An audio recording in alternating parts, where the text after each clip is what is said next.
एक बार एक भक्त था, लड्डू गोपाल जी की सेवा करता था,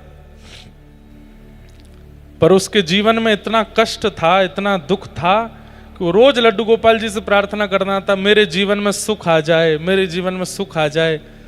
10 वर्ष निकल गए लेकिन उसके जीवन में सुख नहीं आया।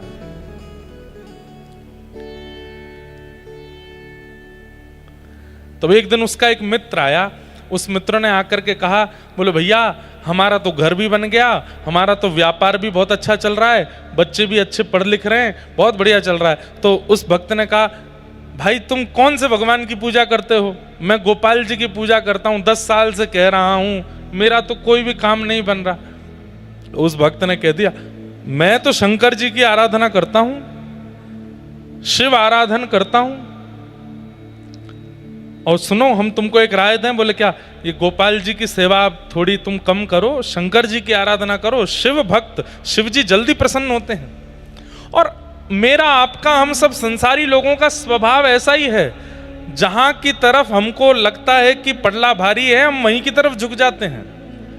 एक क्षण लगता है हमको छोड़ने में, अविश्वास बहुत जल्दी आता है हमारे मन में।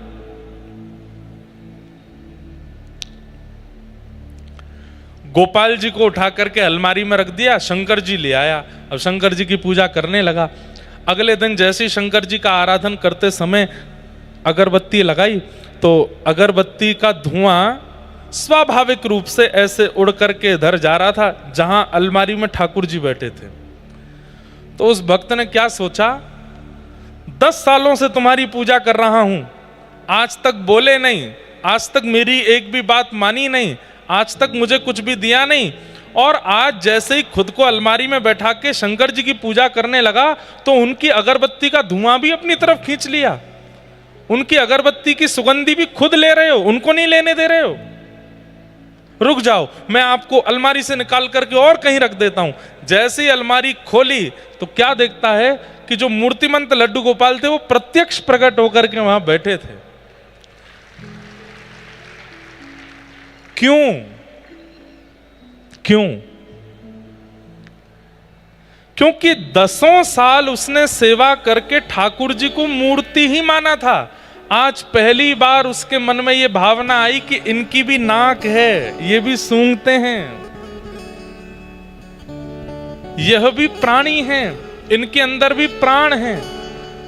उसके अंदर यह भावना आ गई कि मैं दूसरे देवता की सेवा कर रहा हूं तो इनको शायद जलन हो रही है। ये जलन होना, किसी धुआं को अपनी तरफ खींचना, सुगंधी सूंघना, ये चैतन्य का स्वरूप है, ये जड़ का स्वरूप नहीं है। आज 10 साल बाद उसने ठाकुर जी को चैतन्य माना, इसलिए प्रकट हो गए ठाकुर जी। इससे ये बात प्रमाणित होती है। हम आज तक अपने ठाकुर जी के प्रति चैतन्य बुद्धि कर ही नहीं पाए हैं, इसलिए ठाकुर जी जड़ ही रहते हैं, वो चैतन्य नहीं बनते।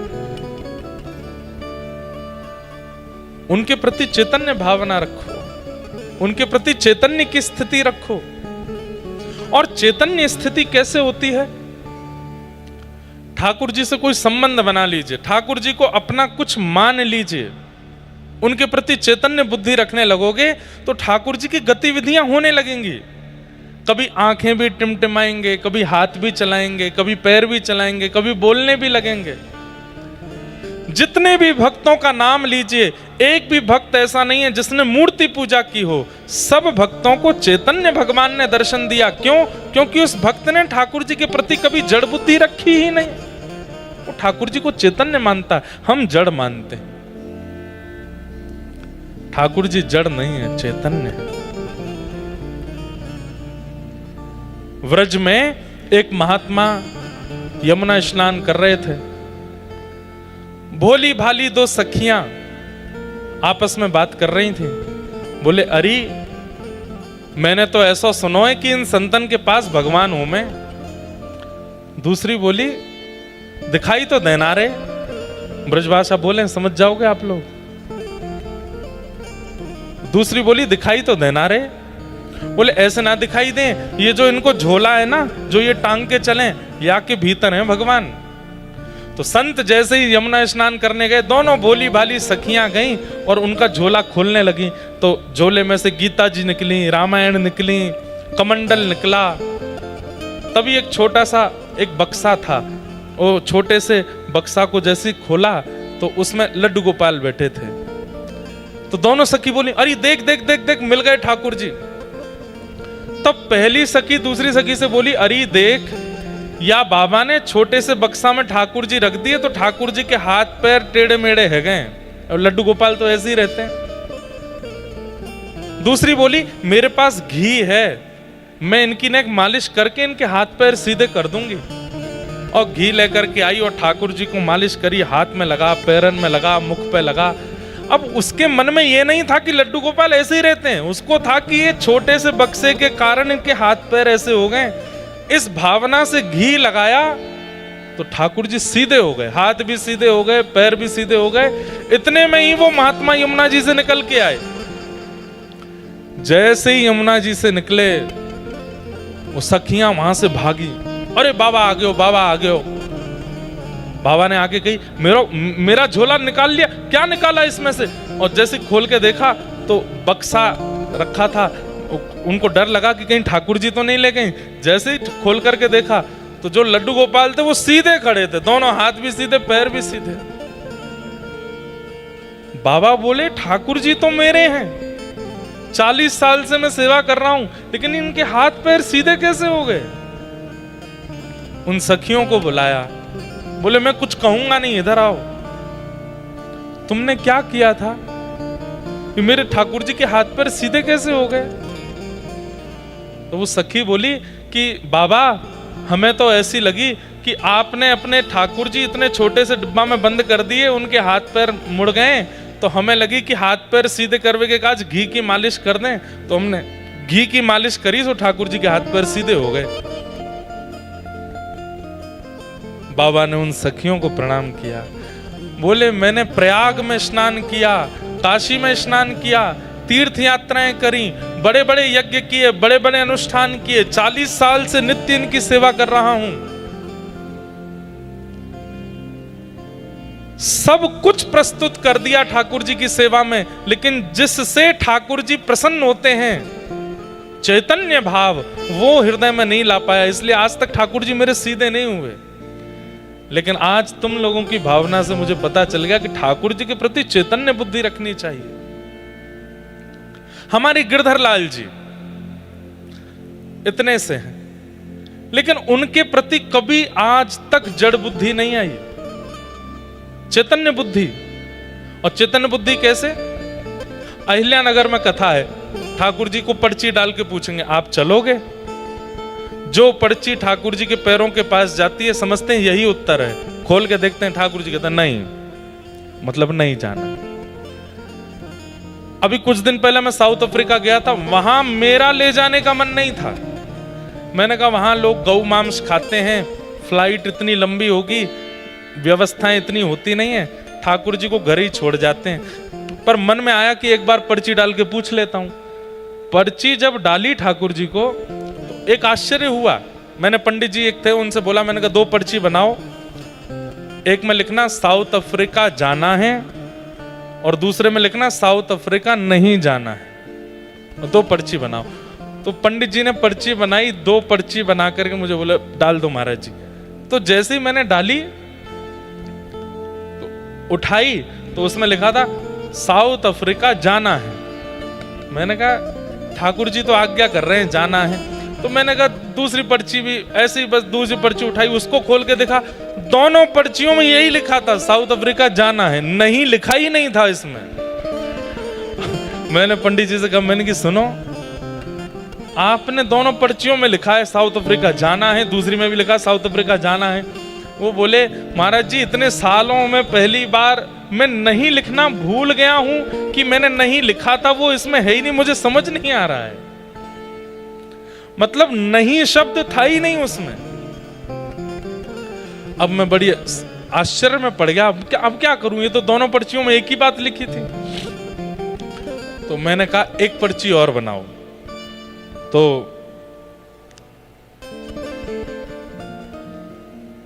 हमारे एक सखा बोले कि ठाकुर जी की जाने की इच्छा है, इसीलिए दोनों पर्चियों में जाना है लिखा आया है, आप दोबारा क्यों पूछ रहे हो? मैंने कहा भाई पता नहीं, मेरे को मन में लग रहा है कि कहीं ऐसा तो नहीं ठाकुर जी यूं कह रहे हो तेने दोनों पर्ची में एक ही बात लिखी है, या में मेरी क्या गलती, नहीं एक पर्ची और बनाते हैं। तो एक में स्पष्ट लिखा है साउथ अफ्रीका जाना है और साउथ अफ्रीका नहीं जाना। अब मैं पर्ची डालने में घबरा रहा था, क्योंकि ठाकुर जी का एक स्वभाव है, एक बार बोलते हैं ठाकुर जी, 2 बार नहीं बोलते। अगर आप दूसरी बार पूछने जाओगे तो ठाकुर जी जबरदस्ती वो बोलेंगे जो आप सुनना नहीं चाहते। इसलिए एक ही आज्ञा माननी है। तो मैंने पहले लाल जी के चरणों में प्रणाम किया, खूब कान पकड़े, मैंने कहा देखो आप गुस्सा मत होना, और गुस्सा होकर के वो मत बोलना जो मैं नहीं सुनना चाहता। मेरी भूल से दोनों, हाँ लाली अभी लेता हूं बैठो। मैंने कहा मेरी भूल से दोनों पर्चियों में जाना है लिखा गया है, एक लास्ट बार बता दो जाना है कि नहीं जाना। और जब पर्ची डाली तो जो चरणों के पास गई, उठाई तो उसमें लिखा था साउथ अफ्रीका जाना है। अब चाहे उसमें 12 घंटे की फ्लाइट हो, 4 घंटे का कहीं लेओवर हो, कोई खाने को नहीं मिले, पीने की व्यवस्था नहीं, लेकिन ठाकुर जी को जाना है तो जाना है। वो गए वो, और जहां नहीं जाना वहीं नहीं जाना। इसका मतलब क्या है? वो चैतन्य है, उनके प्रति चैतन्य भाव। कितनी लीलाएं हमारे लाल जी करते हैं, ऐसी बहुत लीलाएं हैं जो मैं बता भी नहीं सकता मंच से। एक बार पहले जब शुरुआत में सेवा करनी प्रारंभ की तो घर में नौका विहार कर रहा था, तो जब ठाकुर जी को नौका में बिठाया तो मेरे मन में ऐसी भावना हुई कि ठाकुर जी का नौका में बैठने का मन नहीं है, पानी में कूदने का मन है। लेकिन घर के सब बड़े लोग, कुछ गुरुजन भी थे, मैंने कहा अच्छा नहीं लगता, ठाकुर जी को नौका विहार कराओ। थोड़ी देर नौका विहार करते रहे। अचानक से, ये बात पहली बार बता रहा हूं मैं कथा में, कोरोना का टाइम था, एक भैया सामने बैठे, एक छोटा सा, हमने जो छोटे बच्चों का टब होता है ना, उसमें पानी भर के नौका विहार कर रहे थे। मैं यहां से नौका चलाऊं, धीमे धीमे वो पकड़े, फिर वो वहां से चलाएं। मैंने धीमे धीमे ऐसे लाल जी से कहा, मैंने कहा लाल जी मेरे मन में तो आ रहा है कि आप कूदना चाहते हो, पर मैं नहीं कूदाऊंगा। आपका मन है तो अपने आप कूद जाओ। और आप सत्य मानिए, मैं, अब आप ये भी कह सकते हैं कि आपने नाव छोड़ी ऐसी होगी कि वो पलट गई होगी, मैंने नहीं छोड़ी थी, सामने से आ रही थी, उसी समय मैं सोच रहा था आपका स्नान का अगर मन है तो खुद कूद जाइए। और उन्होंने जैसे ही नाव चलाई, बिल्कुल सीधी आ रही थी, और अचानक से एक तरफ मुड़ी और श्री गिरधर लाल जी तुरंत नाव में। जैसे ही जल में गोता खाया, मैं दौड़ के, मैं लाल जी गिर गए, लाल जी गिर गए। सब बोले हो क्या हो गया, ठाकुर जी गुस्सा है ना। मैं मनी मन खुश हूं, मुझे पता है ना क्या हुआ, इनका डुबकी मारने का मन था, इसीलिए कूदे हैं। ऐसे सब भावनाएं कब प्रकट होती हैं?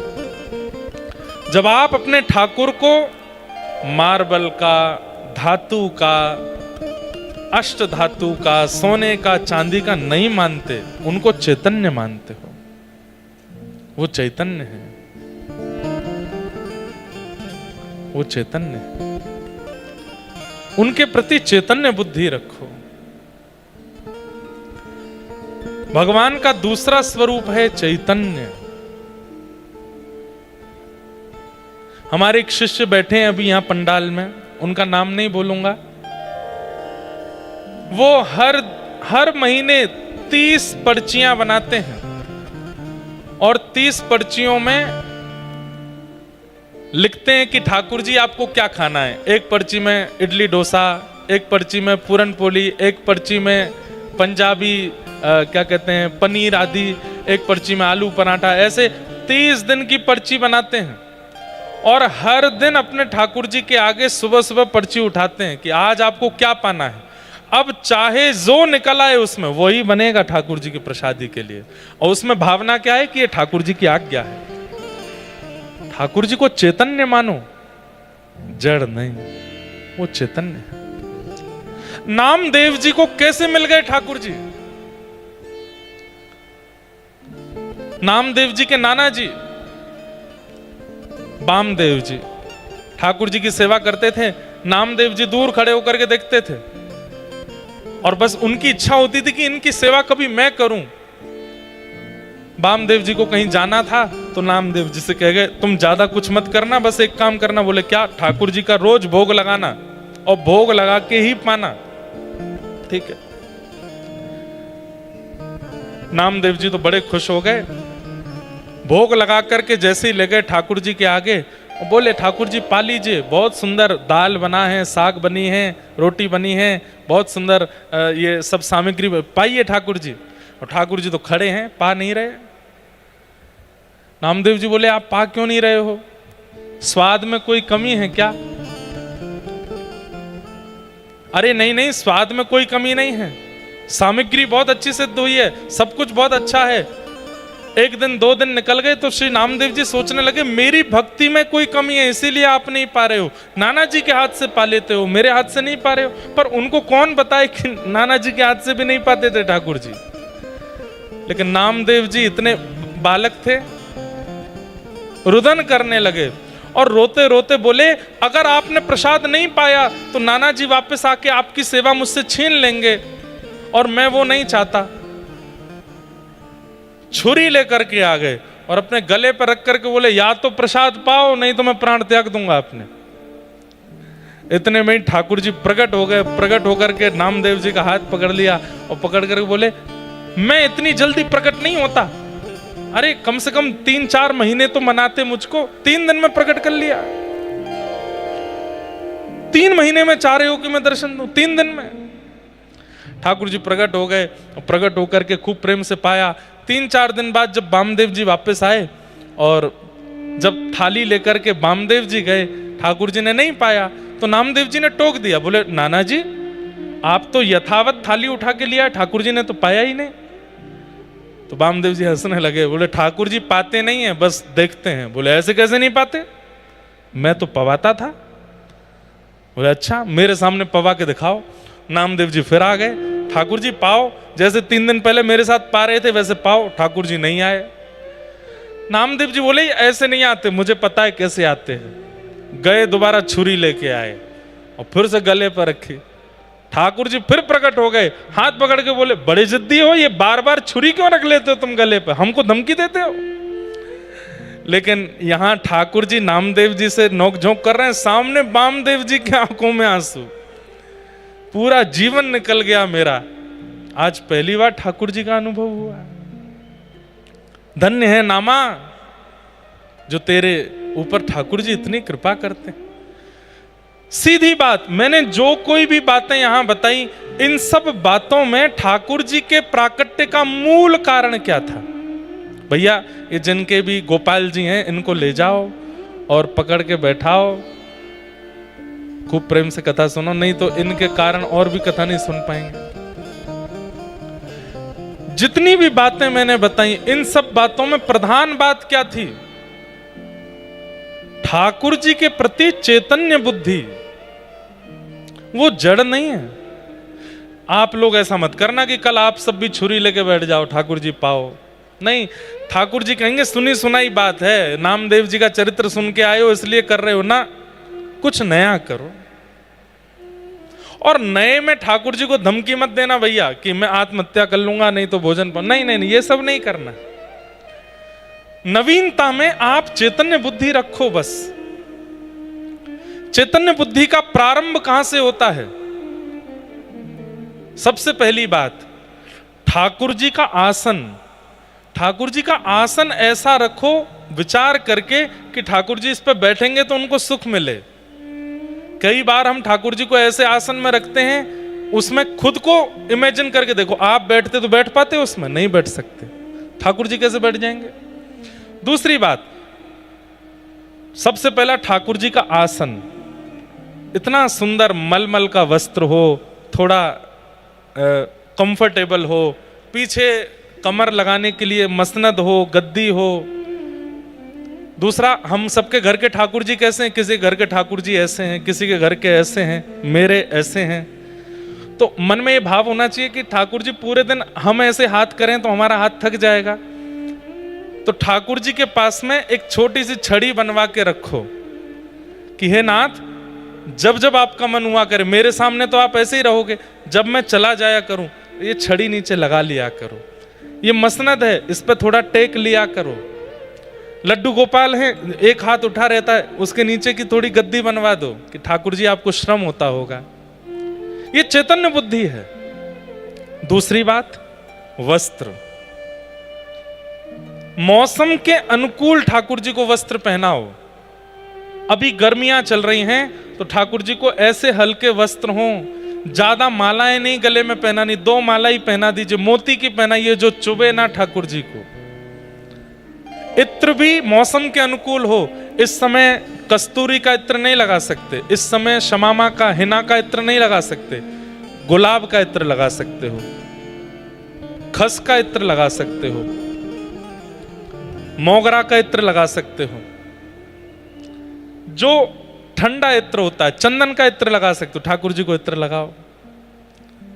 गर्मियों में बहुत गहने मत पहनाओ, सिर पर बड़े बड़े मुकुट मत पहनाओ, कपड़े के बने हुए पाग पहनाओ, पाग कोई ठाकुर जी के सिर पर बांध दो और उसमें हल्की सी मोती की एक लड़ लगा दो, बस हल्का रहने दो ठाकुर जी को।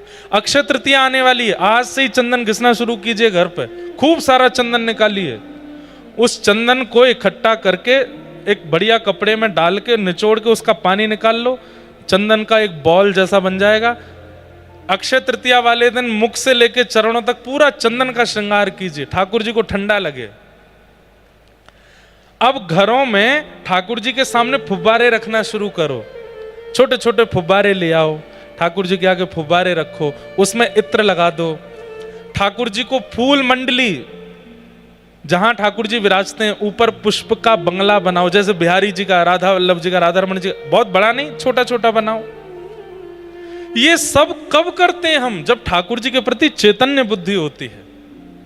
तो चैतन्य बुद्धि में विशेष ध्यान रखिए, सबसे पहले तो आसन का, दूसरा ध्यान रखिए वस्त्रों का, तीसरा ध्यान रखिए अंग पर लगने वाले इत्र का, और चौथा ध्यान रखिए श्रृंगार का, और पांचवा एक बहुत जरूरी काम, मिट्टी का बर्तन लाइए, उसमें जल भर के रखिए।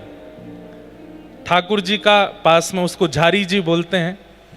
अभी सोने चांदी या पीतल के वस्त्र नहीं, वो पात्र नहीं, मिट्टी का पात्र, उसमें जल भरो। जैसे हमारे घर में घड़े होते हैं, ऐसे छोटा सा ठाकुर जी का ले आओ, उसमें जल भर के, उसमें थोड़ी केसर और थोड़ा कूट करके इलायची, थोड़ा ठंडा रहे पानी, और उसको चारों तरफ कपड़े, गीले कपड़े से लपेट के ठाकुर जी के पास रखो, जल पीने का।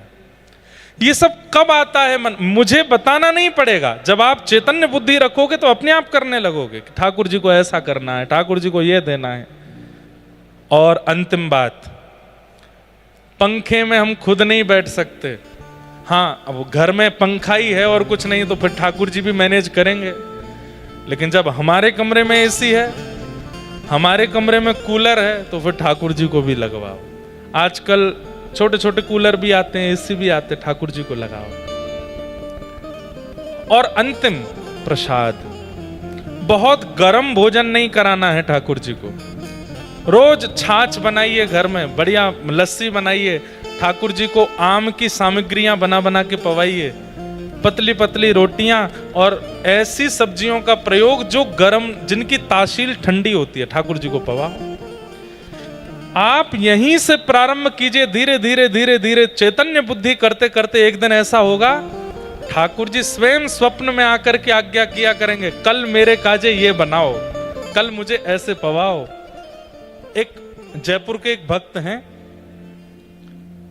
वो कहीं बाहर गए थे तो उनकी पत्नी ने ठाकुर जी का शयन कराया, तो उन भक्त को किलोमीटरों दूर, सत्य घटना है, ठाकुर जी ने आज्ञा देकर के बोले मुझे नींद नहीं आ रही है, अपनी पत्नी को अभी जगा करके बोलो मेरा जो बिस्तर है ना, उसके नीचे पुराने 3-4 दिन पुराने सूखे पुष्प हैं जो कि सूख के मुझे चुभ रहे हैं, उनको निकलवाओ। रात में 2 बजे उन्होंने पत्नी को फोन किया, 10 फोन किए नहीं उठाए, तब घर के सेवक को फोन किया, बोले उनको उठाओ। 2:30 बजे कहा, बोले अभी इसी वक्त स्नान करो, ठाकुर जी के कक्ष में जाओ, ठाकुर जी जिस बेड पर लेटे हैं, जो ठाकुर जी के सेज है, उसमें चद्दर के नीचे पुराने पुष्प सूख गए, उनको निकालो वहां से। पत्नी बोली आप 2:30 बजे क्या कह रहे हो? बोले ठाकुर जी स्वप्न में आज्ञा कर रहे हैं। रात में 2:30 बजे पत्नी ने स्नान किया, ठाकुर जी को उठाया और जैसी चद्दर हटा के देखी तो 4 दिन पुराने पुष्प सूख के, जैसे पुष्प सूख जाते हैं तो कड़क हो जाते हैं ना, ऐसे हो गए थे, वहां पड़े थे। वो पति पत्नी दोनों रोने लगे। अगले दिन सुबह उनका फोन आया, उन्होंने बताया, बोले महाराज जी कल ऐसे लीला हुई। तो चैतन्य बुद्धि रखेंगे, ठाकुर जी आपके संग लीला करने लगेंगे। एक व्यास जी कथा कर रहे थे और कथा में वो बोल रहे थे, यशोदा मैया ने ठाकुर जी को पकड़ के उखल से बांध दिया। ठाकुर जी को उखल से बांध दिया। ओहो, अब 7 बज गए, आगे की कथा हम कल सुनाएंगे। व्यास जी कथा करके चले गए। रात में चोर आए और व्यास जी का पूरा घर लूट लिया, बर्तन लूट लिए, गहने लूट लिए, सब कुछ लूट लाट करके ले गए। सुबह जब व्यास जी उठे, स्नान ध्यान करके देखा तो पूरा घर खत्म, सब लूट ले गए चोर। मंदिर में जाके देखा तो ठाकुर जी का सिंहासन भी नहीं है, ठाकुर जी के वस्त्र श्रृंगार भी नहीं, केवल ठाकुर जी बैठे हैं अकेले। व्यास जी रोने लगे, ठाकुर जी से बोले, इतनी आपकी कथा करता हूं, पूरे साल आपका यश गाता हूं, इतनी रक्षा तो मेरी कर लेते कि चोर आए थे तो आप कम से कम इतना तो बचा लेते कि उन चोरों से इस घर को बचा लेते। अरे कुछ नहीं तो अपना श्रृंगार ही बचा लेते, अपना सिंहासन बचा लेते। ठाकुर जी बोल पड़े, मेरी गलती नहीं है। बोले क्यों? कल कथा में तुमने क्या कहा था कि यशोदा मैया ने मुझको उखल से बांध दिया, और तुमने इतना कह के कथा विश्राम कर दी। चोर तो 4 दिन से तुम्हारे घर आ रहे थे, पर 4 दिन से मैं खुला हुआ था। कल तुमने कथा में मुझे बांध दिया, रात भर में बंधा ही रहा। मेरी इच्छा तो हो रही थी पकड़ करके इनका गला दबा लूं, इनके बाल पकड़ के खींच लूं, लेकिन क्या बताऊं, तुमने कथा में कल मुझे बांध दिया था तो मैं बंधा ही हुआ था। आज कथा में खोल दो मुझको, मैं सारे चोरों को पकड़ के लाता हूं। ऐसा कैसे हो सकता है? जब ठाकुर जी चैतन्य हो जाते हैं ना तो सब संभव है, और वो चैतन्य मुझे करना है, चैतन्य आपको करना है।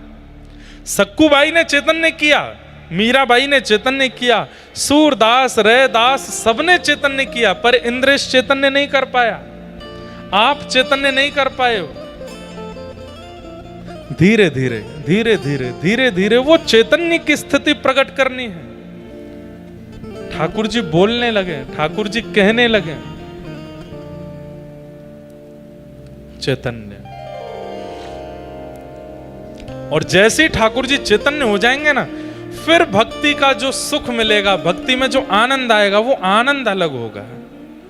फिर संसार में चाहे जो हो जाए आपके साथ, आपको कष्ट नहीं होगा। आपको इस बात की प्रसन्नता, मेरे ठाकुर जी चैतन्य है मेरे साथ, और वो चैतन्य हमें करना है।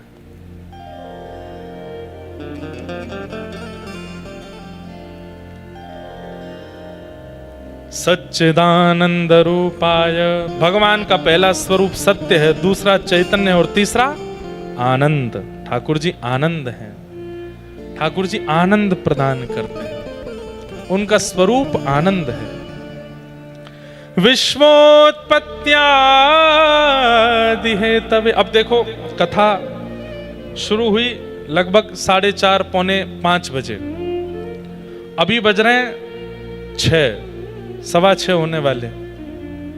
पिछले 2 घंटे में आप लोग इतने आनंद में बैठे हो, नीचे जमीन पर बैठे हो, पंखे की हवा में बैठे हो, लेकिन एकटक बैठ करके कथा सुन रहे हो। क्यों? क्योंकि ये सुख नहीं है, ये प्रसन्नता नहीं है।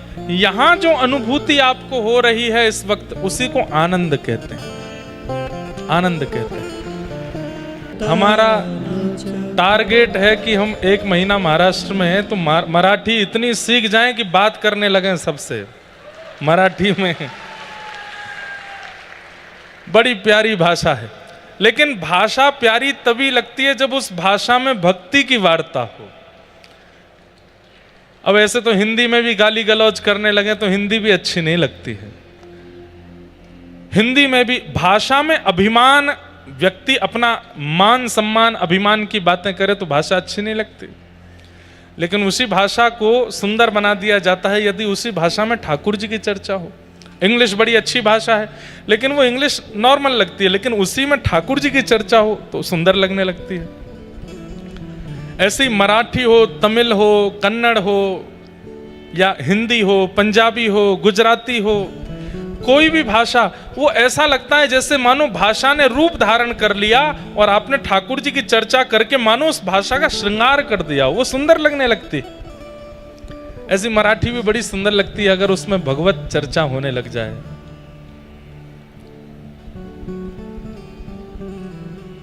आहा, तो भगवान का ये स्वरूप है, जो आप नृत्य करते हो, जो आप गाते हो, जो आनंद में झूम उठते हो ठाकुर जी के कथा में, दर्शन में, कीर्तन में, ये आनंद ही श्री कृष्ण है। ये भगवान का तीसरा स्वरूप है, आनंद।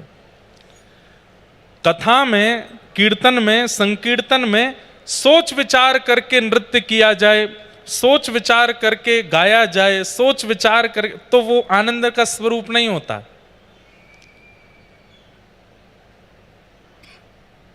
मैं तो गोविंद रा गुण गासूं, राणा जी रूठे तो मने काय करसी। मीराबाई कहते हैं चाहे जो हो जाए।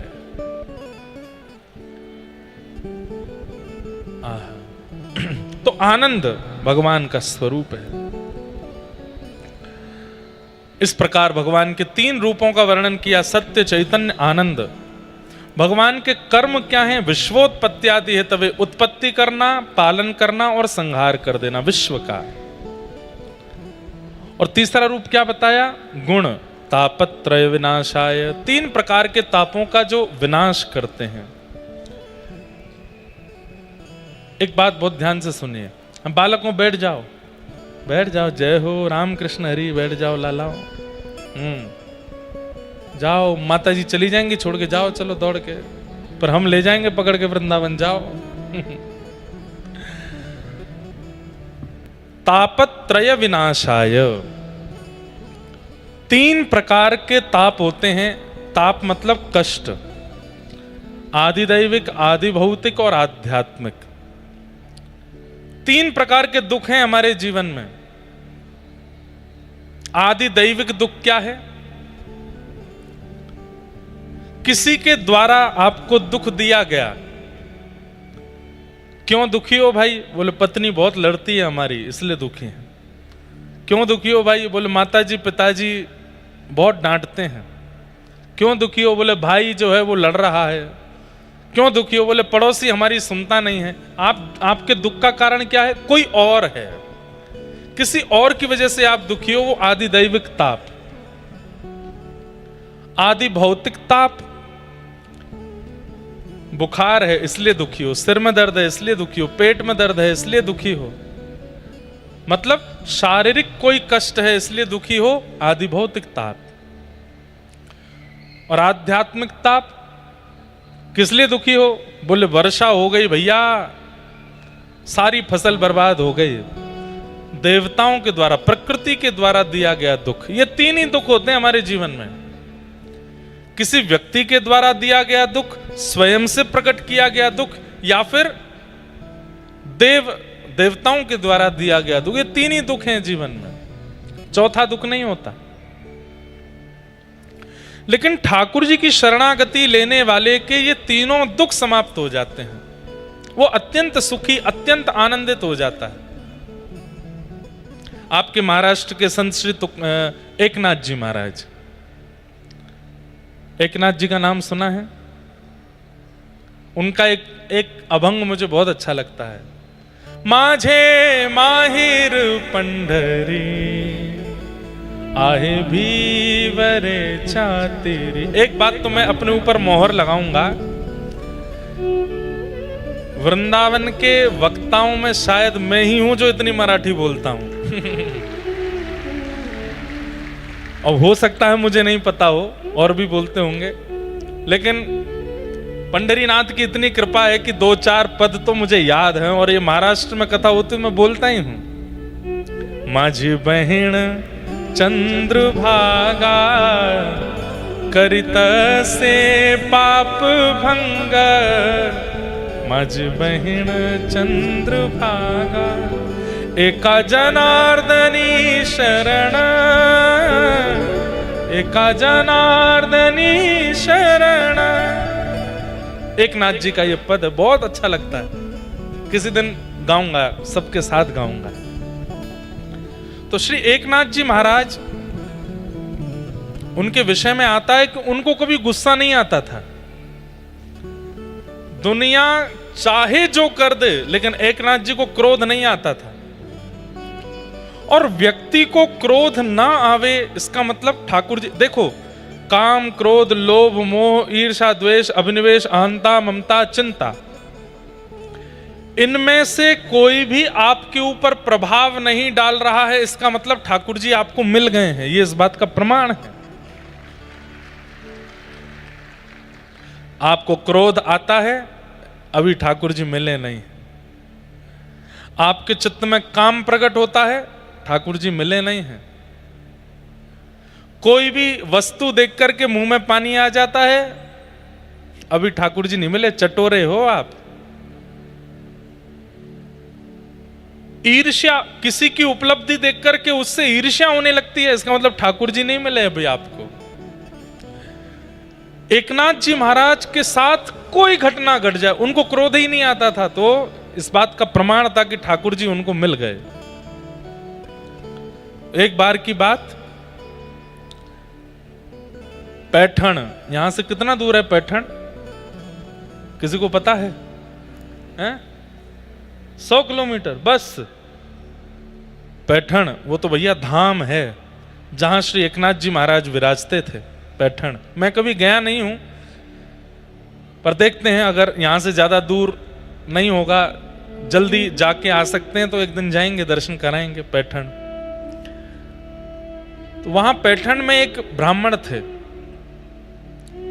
उनकी बेटी का विवाह होना था, लेकिन उनके पास व्यवस्था नहीं थी धन की। तो उन्होंने नगर के अन्य ब्राह्मणों से कहा, भाई मेरी बेटी का विवाह होना है, आप लोग थोड़ी थोड़ी सहायता कर दीजिए, थोड़ा धन दे दीजिए, मैं अपनी बेटी का ब्याह कर दूं। सब लोग इधर देखो, ध्यान से सुनो। तो सब ब्राह्मणों ने उनसे कहा, देखो भाई हम तुमको धन देना चाहते हैं, तुम्हारी बेटी का ब्याह हो, ये हम भी चाहते हैं, लेकिन हम लोग एक बात से बड़े परेशान हैं, हमारी परेशानी पहले दूर करो। बोले किस बात से परेशान हो? बोले ये एकनाथ जी जो हैं, इनको गुस्सा नहीं आता है, हम इनकी निंदा करके देख चुके, इनका अपमान करवा के देख चुके, कितना कुछ करके देख लिया, इनको कभी गुस्सा नहीं आता। तुमने अगर इनको गुस्सा दिला दिया तो हम सब दुगना दुगना पैसा देके तुम्हारी बेटी का इतना अद्भुत ब्याह कराएंगे कि तुम बस देखते रह जाना। कोई भी पिता चाहेगा मेरी बेटी का ब्याह अच्छा हो, और यदि इतना ही करना है कि उसको गुस्सा दिला दो। तो ब्राह्मण ने कहा ठीक है, एकनाथ जी को मैं गुस्सा दिलाऊंगा। वो ब्राह्मण चला गया एकनाथ जी के यहां। एकनाथ जी महाराज ठाकुर जी की सेवा कर रहे थे, चंदन घिस करके ठाकुर जी को लगा रहे थे। सब लोग इधर देखना। और ये ब्राह्मण आया और बिना पादुका उतारे, बिना किसी भी प्रकार का ध्यान रखे कि ठाकुर जी विराज रहे हैं, एकनाथ जी विराज रहे हैं, सेवा चल रही है, बिना पादुका उठारे अंदर घुस गया। अंदर जाकर के बिल्कुल पादुकाओं में ही खड़ा हो गया। एकनाथ जी की धीमे से दृष्टि पड़ी, पादुका पहन करके खड़े हैं। एकनाथ जी हंसने लगे, आइए आइए स्वागतम। और बिल्कुल ठाकुर जी की तरफ पैर करके ऐसे एक के ऊपर एक पैर रख के पादुका बिल्कुल ठाकुर जी को दिखाते हुए बैठ गए वहीं पे। बहुत जोर की भूख लगी है, आप बड़ी संतों की सेवा, ब्राह्मणों की सेवा करते हो, चलो मुझे प्रसाद पवाओ। एकनाथ जी बोले बड़ी कृपा, आप हमारे घर आए हैं। अरे सुनो, अपनी पत्नी को बुलाया, बोले ब्राह्मण देवता आए, बढ़िया पकवान बनाओ, इनको प्रसाद पवाओ। पत्नी ने भी आके देखा, ये पादुका पहन करके बैठे हैं सामने और बड़ा अजीब व्यवहार कर रहे हैं, लेकिन पत्नी भी एकनाथ जी जैसी, वो भी हंस रही थी, उसको भी गुस्सा नहीं आया। सुंदर चौकी लगाई, थाल लगाया, थाल में खूब सारे सामग्री परोसने लगी। तो ये सोचने लगे जूते से तो ये गुस्सा हुए नहीं, अभी रुको मैं कुछ करता हूं। अब जैसी पत्नी आई आकर के परोस रही थी, झुक करके परोसने लगी, तो अब ये ब्राह्मण कोई छोटे उम्र के तो नहीं थे, 35-36 साल की उम्र होगी। एकनाथ जी की पत्नी के पीठ पर चढ़ गए, और जैसे एक छोटा बालक किसी माँ की पीठ पर चढ़ जाता है, ऐसे एकनाथ जी की पत्नी के ऊपर चढ़ करके ऐसे गला उनका पकड़ लिया, पैरों से उनका पेट दबा लिया, और ऐसे चढ़ करके छोटे बालक की तरह लिपट गए उनसे पीछे पीठ पर। एकनाथ जी महाराज जोर से हंसने लगे, अरे धन्य भाग्य है, धन्य हो देवी, धन्य हो। क्यों? शास्त्र आज्ञा करते हैं कि विप्र जो है वो ठाकुर जी का स्वरूप है। आज तक ठाकुर जी सामने बैठ करके प्रसाद पाते थे, आज तक ठाकुर जी सामने बैठ करके दर्शन देते थे, लेकिन आज तुम्हारी भक्ति का प्रभाव देखो, इस विप्र के देव में, विप्र के रूप में ठाकुर जी तुम्हारी गोद में चढ़ गए। पत्नी भी हंसने लगी। आप लोग सुनिएगा नहीं, इमेजिन करो ये आपके साथ हो तो आप क्या करोगे। पीठ पर चढ़ गए। पत्नी क्या बोलती है, अरे मुझे तो बालकों को संभालने का बहुत बहुत अभ्यास है और मैं तो इनको संभाल लूंगी। पत्नी ने भी हाथ ऐसे लगाए और उनको बोली, क्या पाएंगे आप, मैं ऐसे ही पवा देती हूं, मैं ऐसे ही जल पिला देती हूं। अंत में ब्राह्मण देवता हार मान गया, चरणों में गिर गया, बोले एकनाथ जी मैं ये बात मान चुका हूं कि आपको क्रोध नहीं आने वाला है, मैं चाहे जो कर लूं। अरे किसी की पत्नी के साथ इतना दुर्व्यवहार करे कोई पति कैसे सह सकता है। मैं मान गया।